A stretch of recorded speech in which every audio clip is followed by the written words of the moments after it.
Jainkoak egun on deizula adiskide. Elizaren ekintza solidarioak.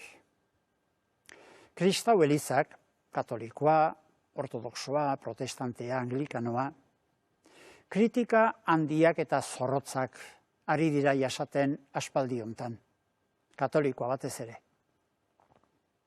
Historian zehar izan duen jokaera aurpegiratzen dio askok Eliza katolikoari. Erromako enperadore Konstantinok legeztatu zuenez geroztik. Elizak, hitz horrekin, Eliza arduradunak aipatzen ditu askok, apezpikuak, apaizak, hierarkia alegia, eta beste inorrez.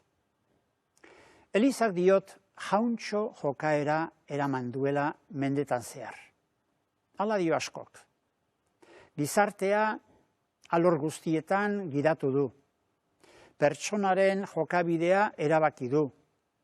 Pentsaeran eta kulturan eragin handia izan du. Bere ikuspegia eta morala ezarri du. Jendea kontrolatu, epaitu, gaitzetsi du.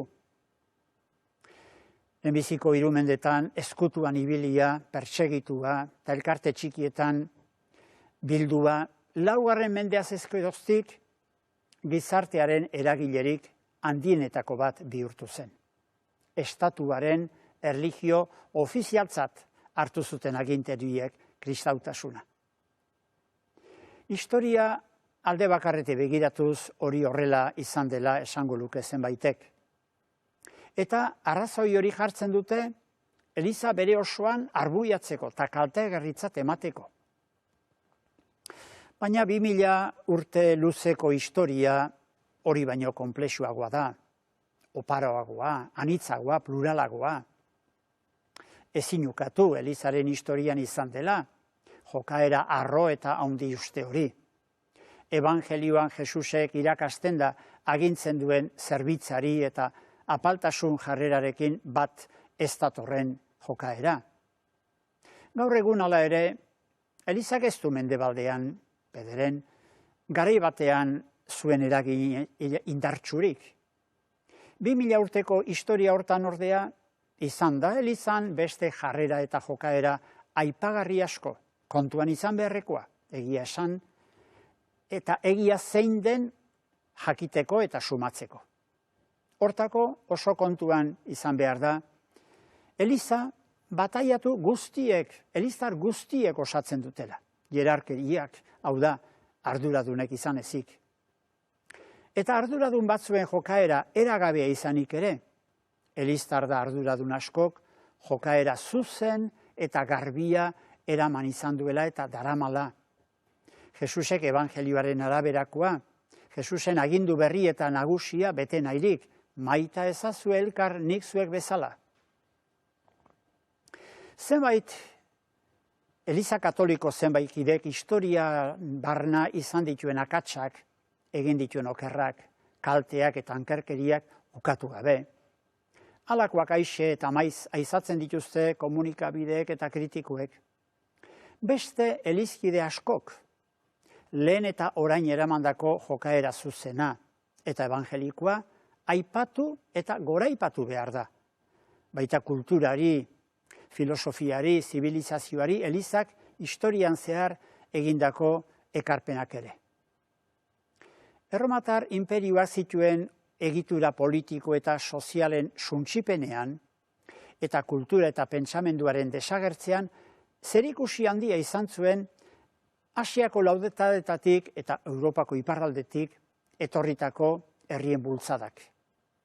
Neurri handi batean kultura eta pentsamendu hura kristau elkarteetan gorde zuten eta kontserbatu monasterioetan batik bat.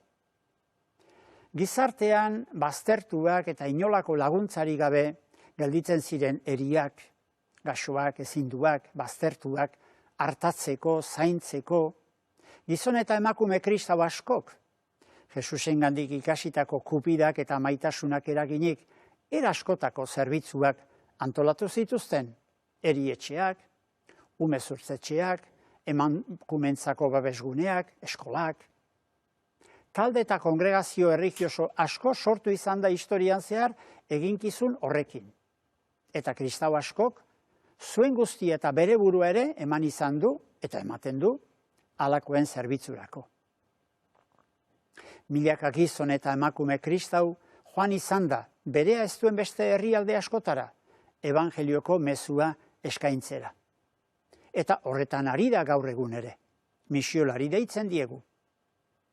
Zenbaitek esango du, herrialde horietako kultura eta erregioa aldarazi dituela, berea ezartzeko, proselitismo egin duela.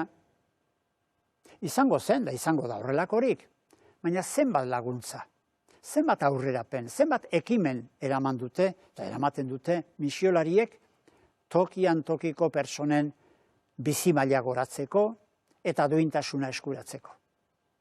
Zenbat misiolari atera da lurralde horietan herriaren defentsan.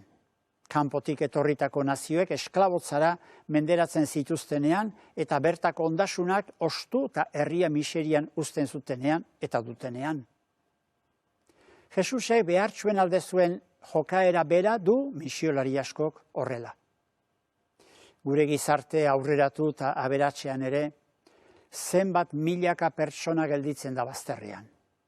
Gizartearen ondasunetan parte hartu ezinik, edota gizarteak jarritako neurri barruan sartzen ez delako, lanik gabeak, etxerik gabeak, zailtasun larria dituzten familiak, behartsuak, menpekotasuna dituztenak, etorkinak. Gizon eta emakume kristau asko ari da horien zerbitzuen lanean. Hauek ere eliza dira, elizkide dira, baina nekez azaltzen dira horien ekintza solidarioak komunikabidetan. Elizak eta gizarteak eskerrona zordi horiei, zaltzazu iruditzen. Eskerrik asko zure arretagatik adiskide, izan igande ona.